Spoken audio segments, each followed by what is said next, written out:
संबंध। धृतराष्ट्र के प्रश्न का उत्तर संजय आगे के दूसरे श्लोक से देना आरंभ करते हैं। संजय उवाच दृष्ट्वा तु पाण्डवानीकाम् व्यूढम् दुर्योधन सदा आचार्यमुपसंगम्य राजा वचनमब्रवीत्। संजय बोले, उस समय वज्रव्यूह से खड़ी हुई पांडव सेना को देखकर राजा दुर्योधन द्रोणाचार्य के पास जाकर यह वचन बोला। व्याख्या। तदा, जिस समय दोनों सेनाएं युद्ध के लिए खड़ी हुई थीं, उस समय की बात संजय यहाँ तदा पद से कहते हैं, कारण कि धृतराष्ट्र का प्रश्न युद्ध की इच्छा वाले मेरे और पांडु के पुत्रों ने क्या किया, इस विषय को सुनने के लिए ही है।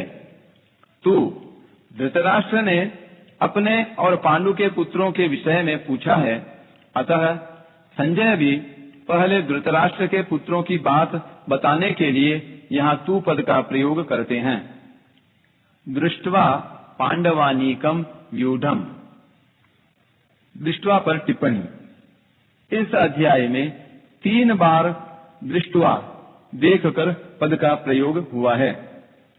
पांडव सेना को देखकर दुर्योधन का द्रोणाचार्य के पास जाना, दूसरा श्लोक।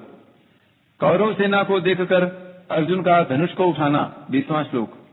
और अपने स्वजनों कुटुंबियों को देखकर अर्जुन का मोहाविष्ट होना, 28वां श्लोक। इन तीनों में से 2 दृष्टवा तो आपस में सेना देखने के लिए आए हैं और एक दृष्टवा स्वजनों को देखने के लिए आया है, जिससे अर्जुन का भाव बदल जाता है। पांडवों की वज्रव्यूह से खड़ी सेना को देखने का तात्पर्य है कि पांडवों की सेना बड़ी ही सुचारू रूप से और एक ही भाव से खड़ी थी, अर्थात उनके सैनिकों में 2 भाव नहीं थे, मतभेद नहीं था। टिप्पणी।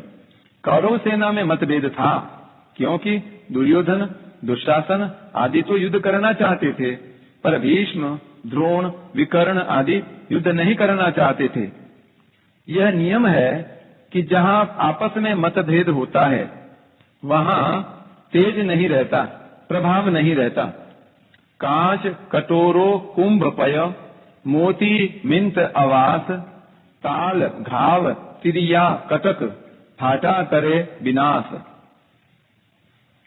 उनके पक्ष में धर्म और भगवान श्री कृष्ण थे। जिसके पक्ष में धर्म और भगवान होते हैं, उसका दूसरों पर बड़ा असर पड़ता है। इसलिए संख्या में कम होने पर भी पांडवों की सेना का तेज था, प्रभाव था और उसका दूसरों पर बड़ा असर पड़ता था।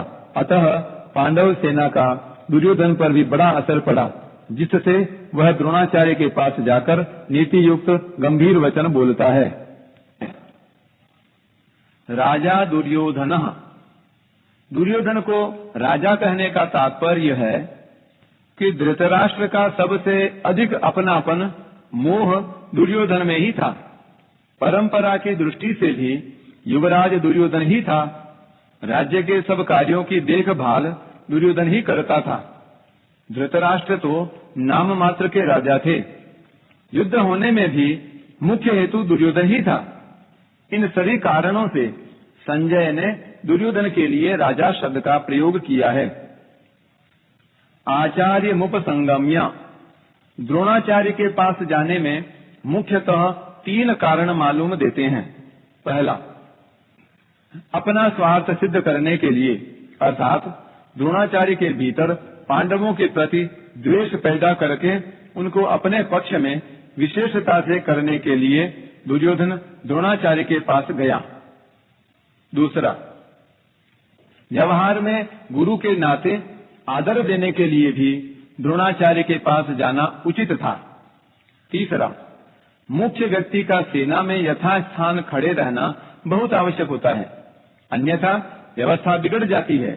इसलिए दुर्योधन का द्रोणाचार्य के पास खुद जाना उचित ही था।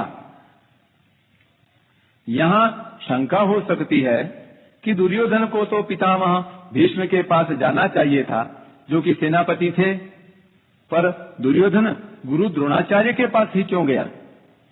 इसका समाधान यह है कि द्रोण और भीष्म दोनों उभय पक्षपाती थे, अर्थात वे कौरव और पांडव दोनों का ही पक्ष रखते थे।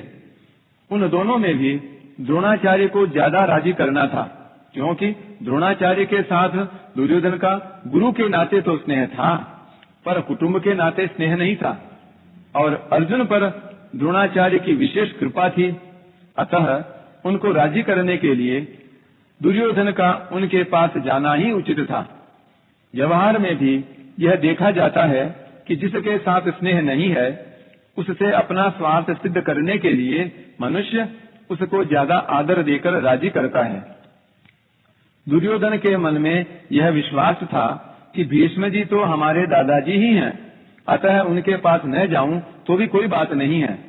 न जाने से अगर वे नाराज भी हो जाएंगे तो मैं किसी तरह से उनको राजी कर लूंगा, कारण कि पितामह भीष्म के साथ दुर्योधन का कौटुंबिक संबंध और स्नेह था ही। भीष्म का भी उसके साथ कौटुंबिक संबंध और स्नेह था। इसलिए भीष्म जी ने दुर्योधन को राजी करने के लिए जोर से शंख बजाया है। वचनम अब्रवीत, यहाँ अब्रवीत कहना ही पर्याप्त था, क्योंकि अब्रवीत क्रिया के अंतर्गत ही वचनम आ जाता है, अर्थात दुर्योधन बोलेगा तो वचन ही बोलेगा, इसलिए यहाँ वचनम शब्द की आवश्यकता नहीं थी। फिर भी वचनम शब्द देने का तात्पर्य है कि दुर्योधन नीति युक्त गंभीर वचन बोलता है, जिससे द्रोणाचार्य के मन में पांडवों के प्रति द्वेष पैदा हो जाए और वे हमारे ही पक्ष में रहते हुए ठीक तरह से युद्ध करें, जिससे हमारी विजय हो जाए, हमारा स्वार्थ सिद्ध हो जाए।